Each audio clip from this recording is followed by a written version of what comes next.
I transmigrated into the story of a novel where the original character could only watch as his wife cheated on him with another man, too afraid to speak up. But I'm no pushover. Right from the start, I decisively divorced her. Who would have thought she'd refuse to accept it, even provoking me by saying, "If you've got the guts, go find someone else too." I'd never heard such a ridiculous dare in my life. So I granted her wish and spent every day fooling around with a woman even more stunning than she was. When she went on a relaxing getaway with her childhood sweetheart, I was racing cars at the mountaintop with my gorgeous new date. When she partied at the club with him, I stayed out all night watching fireworks with my girl. She posted intimate vacation selfies with him, so I uploaded a photo holding hands with the other woman. Then she broke down. "Arthur," she snapped, "I told you to find a woman, but you went and found a rich socialite." Chapter 1. I secretly installed surveillance cameras in the villa's living room. When my wife brought her childhood friend back home, I received an alert immediately. I rushed back, only to see her half leaning on the guy while he carefully fed her a glass of water. Their posture was ambiguous, their eyes lingering too long on each other. My face turned completely dark as I spoke coldly. "If I'd come home any later, would I have caught you two making out?" They both froze instantly. Serafina sobered up on the spot. Seeing my grim expression, she hurried to explain, "Honey, I just drank a bit too much at a friend's gathering. Elias was just giving me a ride home on the way. Don't overthink it." I let out a short, scornful laugh. "Oh, just giving you a ride? And did you just happen to invite him in for coffee too? Or are you the one telling me to let him in to watch my turtle do taxes?" Serafina's face turned ghostly pale. She shot up angrily, pointing at me. "Arthur, what's your problem? Haven't you had enough of this? Elias and I grew up together. I've always treated him like a little brother." I took a step forward, eyes narrowing as I stared at the timid man hiding behind her. "Little brother? You think I'm a fool?" Serafina could sense the danger in my gaze. She quickly threw her arms out to shield him and asked, What are you trying to do?" Seeing the weariness on her face, I laughed. "You're hanging out with him every other day, and now you've even brought him home, and I'm still not supposed to overthink it?" I glanced at the numbers floating above her head. Cheating probability, 40%. Cheating incidence, 0. That's the cheatability I gained when I transmigrated. If that second number ever ticks up to 1, with my temper, I'd destroy that damn pretentious coquette on the spot. Chapter 2. I glared at Elias and snapped, "Aren't you leaving?" "What? Planning to spend the night here now?"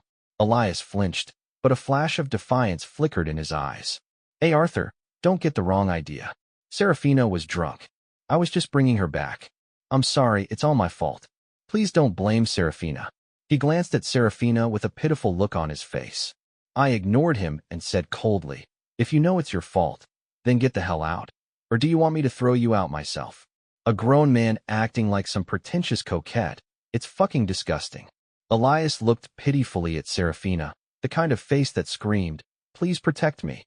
Honestly, he could have won awards for that look. Serafina sighed, clearly exasperated. "Elias, you'd better go for now. Thanks for today." Elias's face turned pale. I understand.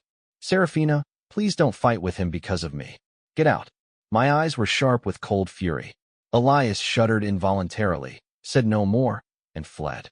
Once he left, I pulled out the divorce papers. "Serafina, if you're so eager to betray me, just sign these and I'll let you go." To my surprise, Serafina grabbed the agreement and tore it to pieces. "Arthur, I don't have time for your hot and cold games. There's nothing between me and Elias, and I'm not divorcing you." I gave her a mocking look. "Nothing, huh? You're glued to him every day." "Nothing. You were practically all over each other just now. If I hadn't walked in, would he have taken care of you all the way to the bedroom?" When I first transmigrated here, her cheating probability was just 20%. Now, after a single week, it's up to 40%. Even the stock market doesn't rise that fast. "Serafina, don't fucking disgust me." Serafina averted her eyes, clearly guilty. "Fine, let's both cool off. I'll stay at a friend's tonight. We can talk tomorrow." I didn't stop her, but gave her a warning. "Serafina, I'm not going to chain you to my side.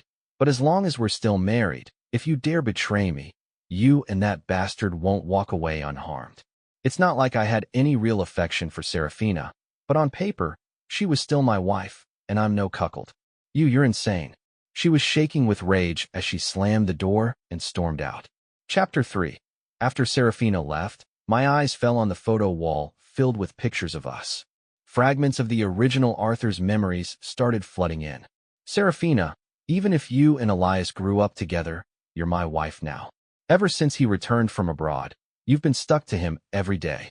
Do you think that's normal? Arthur, Elias is like a brother to me. What's wrong with spending time together? If your imagination runs wild, that's your problem. If there were really something between me and Elias, would I have married you? That was 2 weeks ago. Elias used depression as an excuse and called Serafina over with just one phone call. She never came back that night. The hilarious part? That day happened to be their wedding anniversary. The next day, naturally, they had a massive fight. Elias had only been back in the country for about a month, but he had already become the cause of nearly daily arguments between them. The original Arthur accused her, questioned her, but still loved her deeply, and every time he chose to forgive her again and again. He just couldn't let go. I could almost see the pain and struggle in his eyes.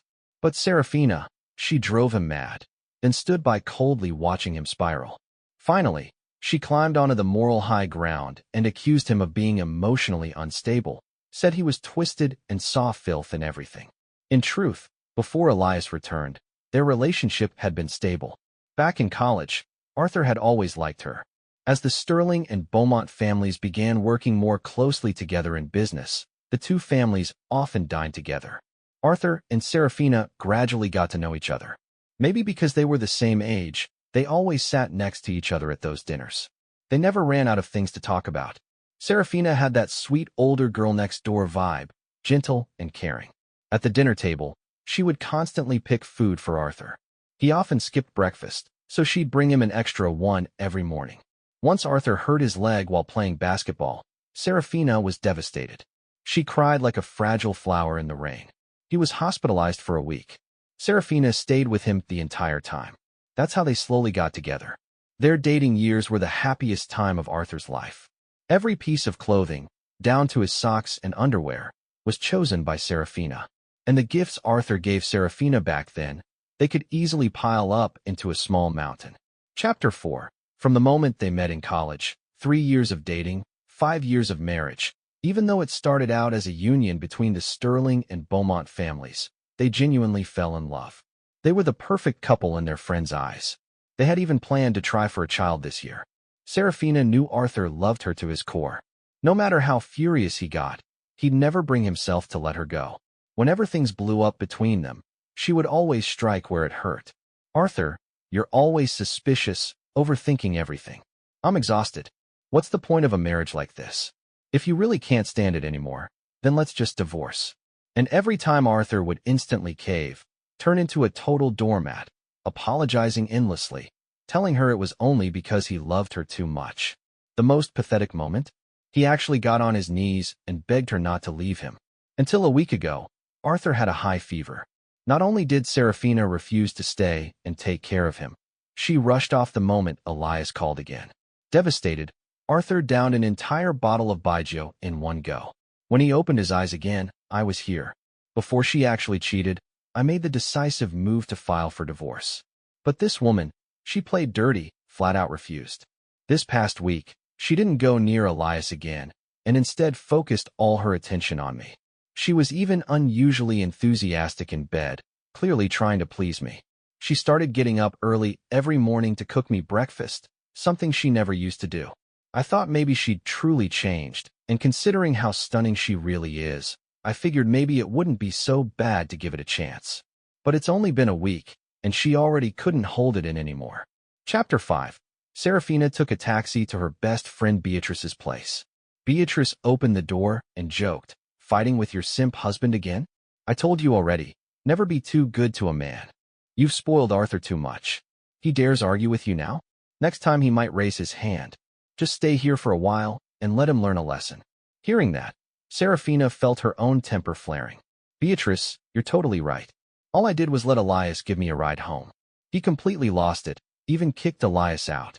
It's the 21st century. Am I not allowed to have male friends? And Elias is my childhood friend, for God's sake." Beatrice pulled her onto the couch. "Seriously, what kind of grown man is that petty? Poor Elias, I bet he was hurt. If you ask me, If Arthur were half as mature as Elias, you wouldn't be so exhausted. Serafina clutched Beatrice's hand tightly, like she'd found a soulmate. Beatrice, you're the only one who gets me. Beatrice gave her a mocking look from the corner of her eye, though her voice was all sweetness. Of course I do. Elias must be devastated today. You know, it's been ages since our childhood crew got together. What if I organize a hangout tomorrow? Cheer him up a little. Serafina, finally smiling again, nodded. All right, Beatrice, I'll let you handle it. Beatrice looked into Serafina's eyes and grinned. You know, Serafina, Elias has had a thing for you since we were kids. We all knew it. He's sweet, thoughtful. Maybe it's time you. Serafina immediately dropped her smile, face turning serious. Beatrice, don't say that. I've always seen him as a little brother, and even if Arthur and I are fighting, I still love him.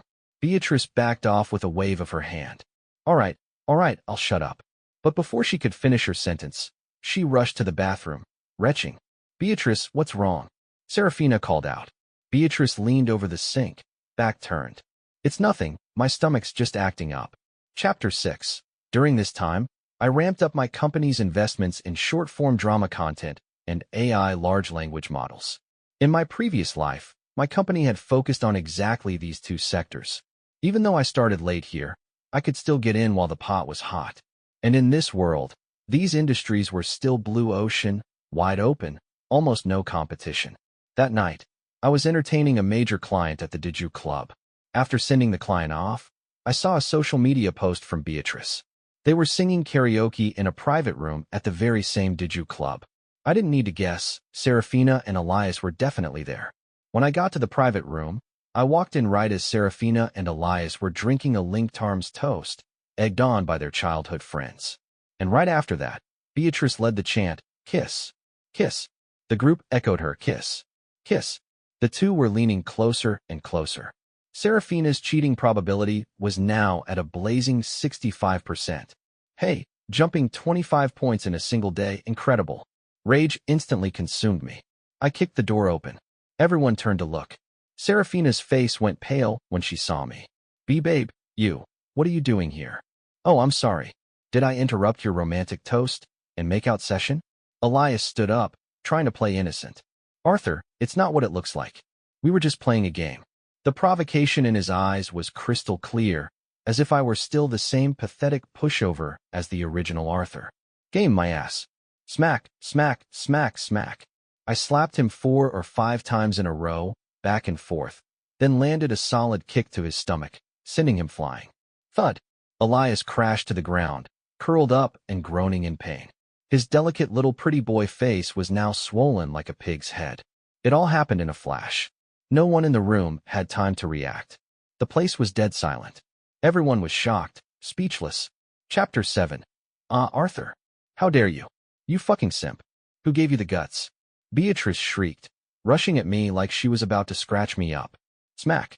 I slapped her to the floor without hesitation. You bitch. I snarled. Elias comes back and suddenly you're organizing group hangouts every other day? You think I don't see what you're scheming? Panic flashed in Beatrice's eyes. She went completely silent, not daring to make another sound. Serafina rushed over, worried I might do something even more extreme. Honey, you've got it all wrong. Can we please talk about this at home? She was clearly scared. The husband who used to worship her, who was always obedient, was now someone she couldn't recognize. It terrified her. Just then, Elias spoke up again, voice full of fake remorse. Serafina, this is all my fault. I never should have come back. Please don't blame Arthur. That false modesty, that fake-ass guilt, made my rage flare up again. You pretentious little bastard. I snapped. Still putting on a show, huh? We're both men. Don't think I don't know exactly what game you're playing. Let me put it this way. If you've got the balls, convince Serafina to divorce me. Otherwise, every time I see you, I'll beat your ass. You just love picking up the scraps I've already tossed aside. Pathetic piece of shit. Serafina's eyes blazed with fury. She shouted, Arthur, that's enough. When are you going to stop? How long are you planning to keep making a scene? I shoved her away. If you really want to shack up with that damn pretentious coquette, then divorce me. But don't act like a saint when you're playing the slut. The entire room went dead silent. I looked around. Her so-called childhood friends all dropped their gazes the moment I met their eyes. No one dared look at me. What a goddamn mess. I'd thrown punches, shouted enough, vented most of my anger. Time to go. I turned and left. Behind me, Serafina stood there trembling with rage, screaming at my back. Arthur, I'm not divorcing you. If you've really got the guts, go find another woman. Stop orbiting around me all the time. I paused briefly at the door, then walked away without looking back. Chapter 8. I stepped out of the club and had just sat in the driver's seat when a woman burst out from the entrance, yanked open the passenger door, and climbed in. I blinked in confusion. She spoke urgently. Please drive. My boyfriend just maxed out my card, spending over $1 million on gifts for his so-called goddess. I stormed in and ruined their little party, nearly cracked both their heads open. If we don't leave now, they're going to chase after me. Her words left me stunned, but I didn't ask questions. I slammed on the gas and sped off. Only after we'd driven far enough did I get a good look at the woman next to me. Long, slender legs, smooth and fair, curves in all the right places, a face so stunning it was practically otherworldly. She radiated a lazy, aristocratic charm. Those big eyes still gleamed with the thrill of chaos. I swallowed and asked cautiously, So, where do you want to go, beautiful? She looked me up and down for a moment, then smiled seductively. Want to take a little detour with me? I smirked. What? You think I'm scared of one woman? Tell me where. 40 minutes later, we arrived at Phoenix Mountain. From the mountaintop, you could see nearly half the city. She stepped out of the car and leaned lazily against the hood. Her smile was radiant against the glittering night skyline. She was, without question, the most beautiful woman I'd ever seen smile. I lit a cigarette, exhaled slowly, and asked, According to what you said, your boyfriend betrayed you. Shouldn't you be upset? Why are you smiling? Why would I be upset? She replied with a grin. This is my rebirth. My ex-boyfriend, just a materialistic loser, a manipulative jerk, a full-blown gold digger. He used my money, my house, even my cards, and then spent it all on another woman. You tell me, is that even human? The former owner? No. Wait. I used to be a total hopeless romantic, naive, soft-hearted, blindly in love. I got played like a damn fiddle. But luckily, I woke up today. That scumbag just got what he deserved, and this is just the beginning. I've got way more in store for those 2 trash bags. Halfway through my smoke, it slipped from my fingers and hit the ground. Former owner? Wait, did she just say former owner? No way. Was this drop-dead gorgeous woman also someone who'd transmigrated here? A fellow transmigrant. I instantly felt a sense of connection, like meeting someone from your hometown in a foreign land. Damn right, that's a rebirth. Congrats. She beamed with delight. Thanks. I've got a surprise for you. Before I could ask what she meant, she closed her eyes and whispered, 3, 2, 1. Boom, boom, boom. Fireworks erupted across the entire city. The sky exploded in gold and crimson. The city's glowing lights suddenly became background noise. Dozens of brilliant fireworks tore through the night, silver sparks raining down like stardust. Some even dusted her eyelashes like crushed diamonds. It was dazzling, but still couldn't compare to the woman standing beside me. The night was dark, the air cool, and we were alone, a man and a woman. The air between us turned subtly charged. An hour later, the fireworks ended. At her request, I drove her to Tianlong Villa District, the city's most exclusive neighborhood for the ultra-rich. We talked a lot along the way. Hobbies, interests, outlook on life. Surprisingly, our views aligned shockingly well. As we arrived, she gave me a bright smile. Actually, today's my birthday. My scumbag boyfriend snuck out halfway through, so I ran after him. And honestly, having you around on the most important day of my life made it really special. Good night, Mr. Arthur. She turned and walked away. I just stared at her graceful figure, stunned, unable to snap out of it. I searched the original Arthur's memories for any clue but came up empty. Still, someone who could live in Tianlong villas and set off citywide fireworks for their birthday. She clearly had power and connections. Finding out who she was through her license plate would be a piece of cake. No wonder I'd felt like we were being followed on the way up, probably a security escort. I pulled out my phone and searched for any news about fireworks that night. Nothing. Not a single post. Interesting. I didn't dwell on it. I drove away from the Villa District, not back to the apartment I shared with Serafina, but to the place I used to live before we got married. By the time I got there, It was almost dawn. I looked at my phone. 99 missed calls from Serafina. I turned it off without hesitation. I was exhausted, collapsed into bed, and slept like the dead. Chapter 9. At the Blue Sky Villa, Serafina stared at her phone, trembling with anger as she heard the number you dialed is powered off message. She'd sat in the living room all night without sleeping. She looked utterly drained. Just then, Beatrice called. Serafina, Arthur went way too far this time. You have to make him apologize properly to Elias. I've told you before, you've spoiled him too much. Serafina's eyes burned with frustration. Beatrice, I think you're right, but I can't reach him. He didn't come home all night. Beatrice's voice suddenly spiked in volume. What? He had the nerve to stay out all night. This is outrageous. Serafina, you've been way too soft on him all these years. That's why he doesn't respect you anymore. I'm telling you, Elias is really upset. Why don't we take him on a short trip? Help him relax and teach Arthur a lesson at the same time. Just because a woman's married doesn't mean she's not allowed to have male friends, right? If you let him off the hook this time, he'll only become more arrogant and unbearable. How are you supposed to keep living like that? Serafina said angrily. There's nothing going on between me and Elias. Arthur's just too petty, like he's not even a man. All right, book the tickets. Let's leave today. Chapter 10. During that time, I didn't go back home. I was completely done with Serafina. I didn't return a single one of her calls or messages. In this world, both short-form dramas and AI language models were still emerging industries. If I wanted to carve out a place in the market, I had to move fast. Serafina and I had signed a prenuptial agreement before marriage. Our companies were independently operated, and there was no shared marital property to dispute. All we had was a few years' worth of salaries as mutual income.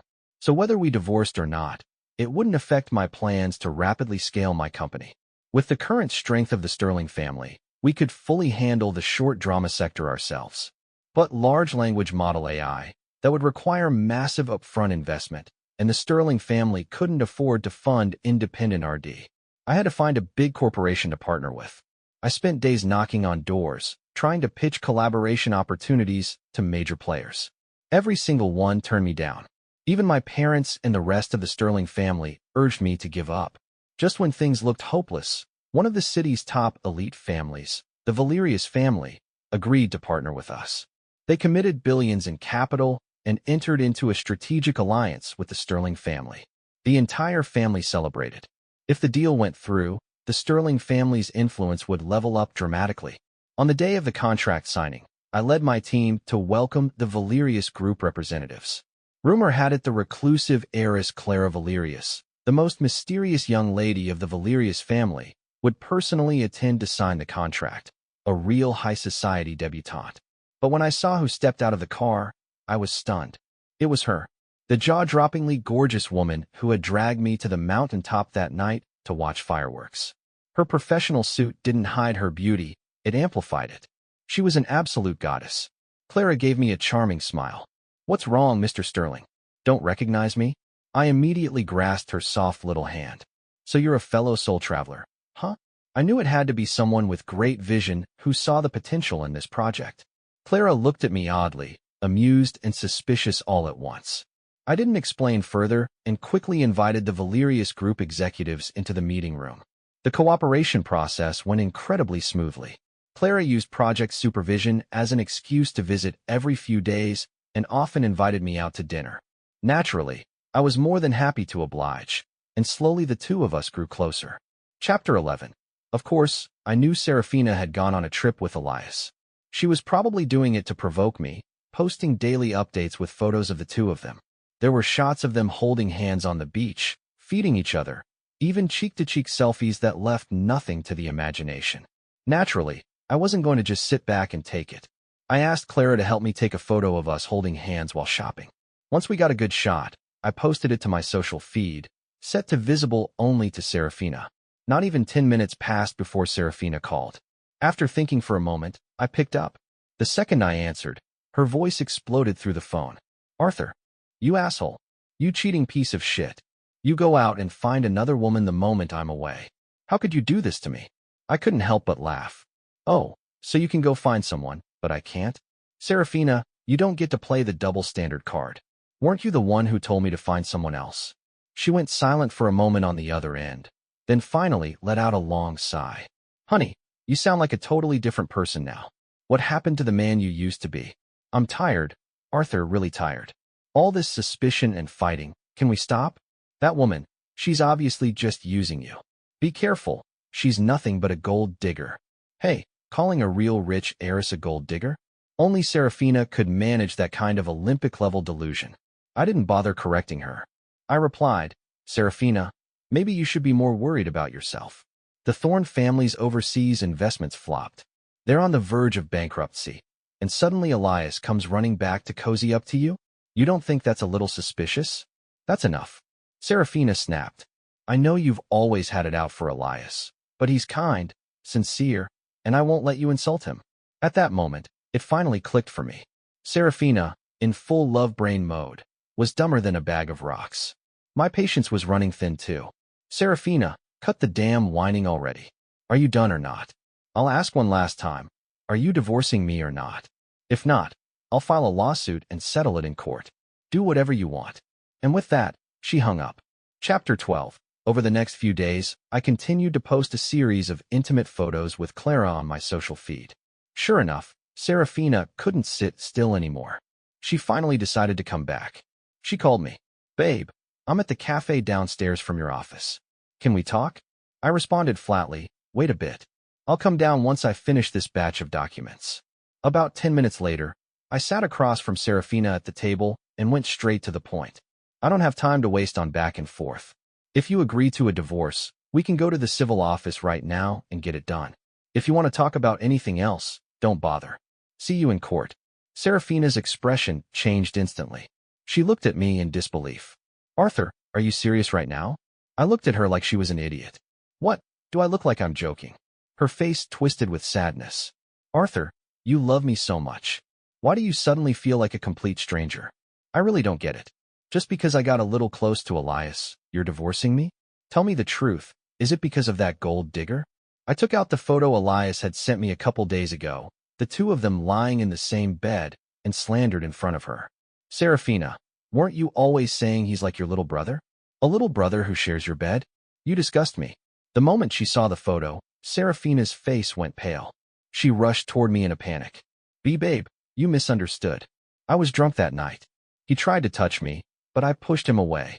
I swear I didn't do anything wrong. I shoved her off me, my eyes full of contempt.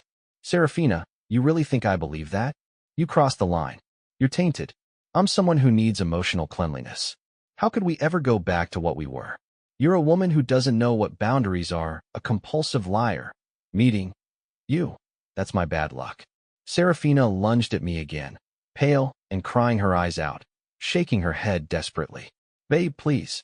I didn't lie to you. I really pushed him away. I didn't cheat. I messed up, but please. Of course I knew she hadn't cheated. Her cheating probability was at 90, but actual incidence 0. She held the line this time. But what about next time? Serafina, you know I've got this photo now. Even if I take this to court, it'll be an easy win.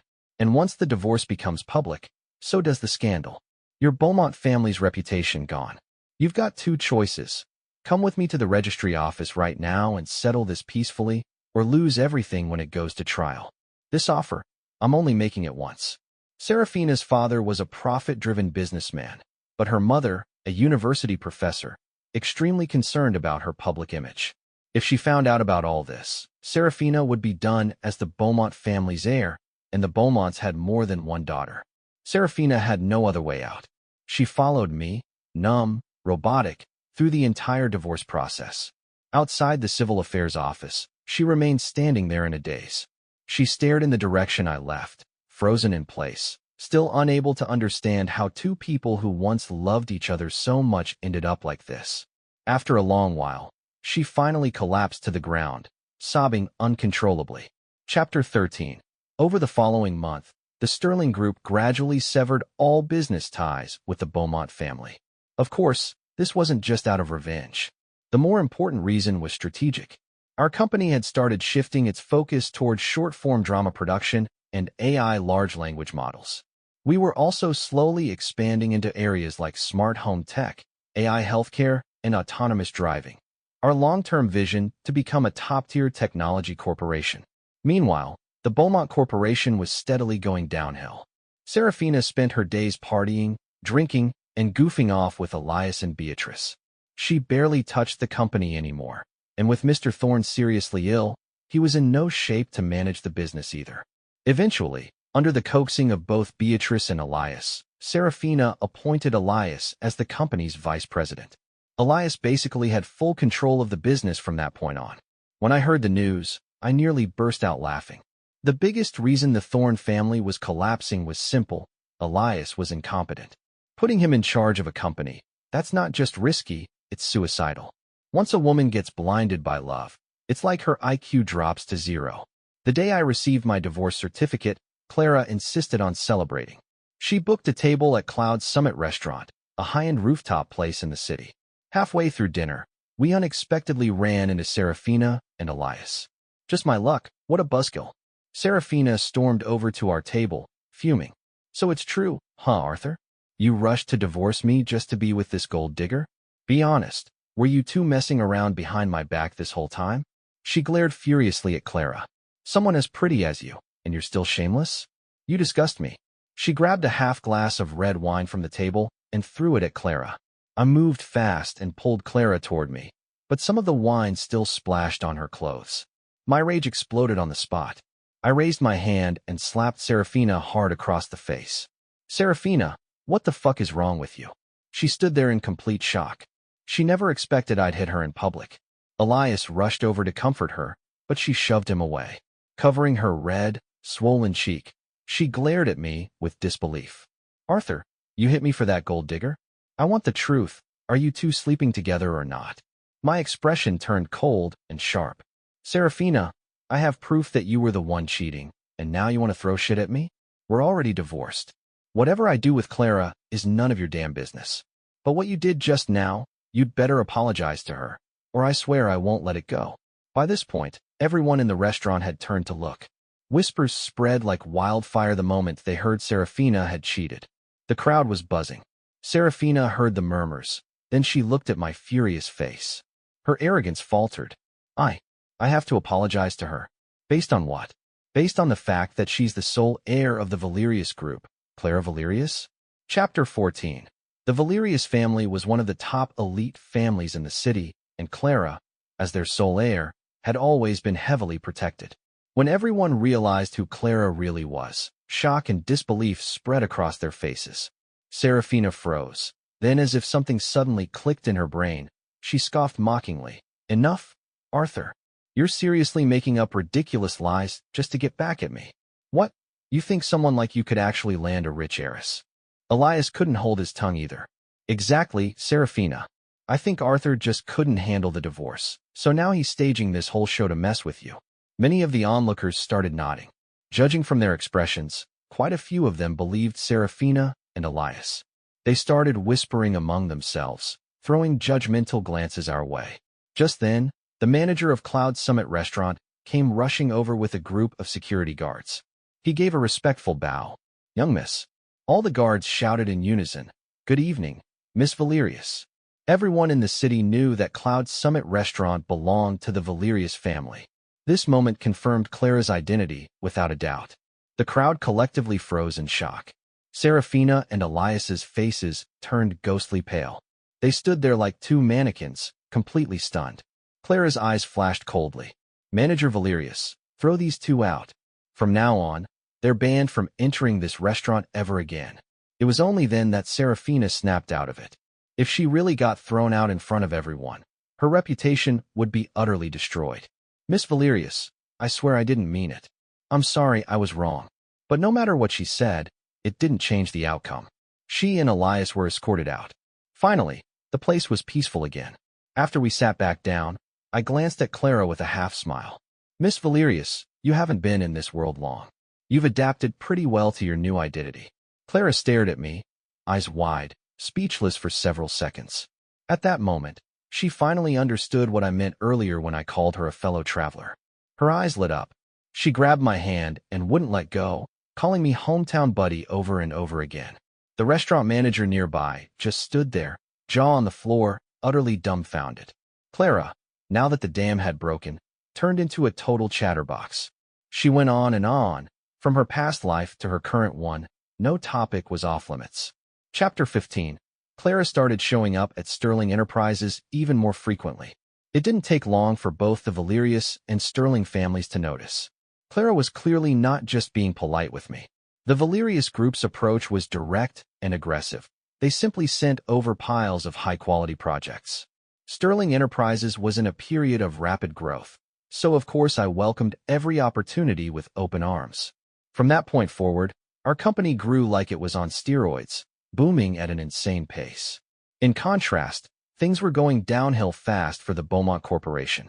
Ever since Serafina got publicly thrown out of Cloud Summit Restaurant, everyone knew she had offended a real rich heiress. Now, the Valerius Group, being one of the city's most powerful families, didn't even need to act directly against a small-time company like Beaumont Corporation. But opportunistic businessmen, they never miss a chance to curry favor. Those who were cozying up to the Valerius family jumped at the opportunity to suppress Beaumont Corp in the name of loyalty. In just 2 months, Beaumont Corporation's revenue was cut in half. The whole company was on the verge of collapse. During those 2 months, Serafina called me almost every day. After I blocked her, she started coming to the office in person. Every time I had security throw her out. One day, just as I was leaving work and walking into the parking lot, Serafina managed to ambush me. She rushed over and grabbed my arm. "Arthur, I know I messed up. I didn't know she was a rich heiress. Please talk to her for me. I swear nothing ever happened between me and Elias. I still love you. If you help me beg for forgiveness, I'll agree to remarry you, okay?" That moment confirmed it for me. This woman was completely out of her damn mind. "Serafina, can you try running your words through your brain first? You think I'd ever take back someone like you, a woman with no sense of boundaries, no self-awareness, and zero decency? I stopped loving you a long time ago. We ended a long time ago. I'm busy, so stop showing up and harassing me." Serafina's shame turned into rage. "I don't believe you. You love me so much. This was just a small mistake. I've already apologized. I've humbled myself to you. What more do you want from me?" With the kind of temper I had, if she weren't a woman, I would have already beaten her so bad her own parents wouldn't recognize her. "Serafina, I'll say it one last time. Even if you didn't cheat physically, you cheated emotionally, and that's more than enough for me. Arthur, don't want a tainted woman. I don't ever want to see you again, because you disgust me. Got that? If you understand, then get the hell out of my sight." This time Serafina was truly stunned. She had thought that after 8 years together, I would still have some lingering feelings for her. She thought that if she just lowered her head, I'd go back to treating her the way I used to. But now, in this moment, she finally understood. There was no going back. Her face went deathly pale. She stood there like an empty shell with no soul. I didn't look back. I got in the car and drove off without hesitation. After that day, Serafina never came to see me again. Chapter 16. I later heard that the Beaumont family went bankrupt. Elias had convinced Serafina to sell off all her domestic assets, pouring the remaining 800 million yuan into an overseas investment. Elias was in full control of the funds. Then Elias and Beatrice both vanished. Serafina pulled every string she could, even filed police reports, but no one could track either of them down. Then Serafina's mother called me. She said Serafina was hospitalized, refusing to cooperate with treatment, and she begged me to go visit her. Her voice was filled with desperation. Serafina's mother had always been a kind, cultured woman, a university professor. Throughout the 5 years I'd been married to Serafina, she had always treated the original me with genuine warmth and respect. I last saw her at Beaumont father's funeral. She had noticeably more white hair and looked utterly worn down. After thinking it over, I couldn't bring myself to say no. When I saw Serafina again, I barely recognized her. Her skin was sallow, her hair greasy and unkempt. Clearly she hadn't taken care of herself in a long time. She sat in a hospital gown, staring blankly at the ceiling, eyes lifeless. When I walked in, she spoke calmly. "You came to laugh at me, didn't you?" I didn't reply. She continued, "I was such a fool, letting those 2 scumbags play me like a damn puppet, huh? I had such a good life, a husband who loved me, a decent company. Maybe someday we would have had 2 lovely, well-behaved kids. But I ruined it because I was blind and stupid. I destroyed it all. I'm sorry. Her apology blurred into sobs. I really regret everything. Her mental state was clearly fragile. After crying for a while, she eventually fell asleep. I never said a word. Once she dozed off, I quietly placed a fruit basket beside her bed and walked away without looking back. Chapter 17. 3 years later, the short-form dramas and large AI language models developed by my company were massive successes. Sterling Enterprises also achieved major breakthroughs in smart healthcare and smart home technology. The company's market valuation surpassed 100 billion yuan, and my personal net worth crossed 30 billion. That same year, Clara and I held a grand, extravagant fairy tale wedding that went viral across all platforms. We topped the trending charts, and people from all walks of life sent us sincere and joyful blessings. 2 years after that, Clara and I welcomed a daughter and a son, a beautiful, complete family. Meanwhile, Serafina, having suffered from years of depression, anxiety, and refusing treatment, her breast cancer had advanced to its late stage. I leaked the whereabouts of Elias and Beatrice, who had recently returned to the country with their child. That evening, our little boy got hungry and began crying nonstop. The TV was reporting breaking news. Elias and his entire family had died in a car crash. As the nanny rushed forward, I stopped her gently. I'll handle it. I picked up the formula myself and went to prepare milk for my son.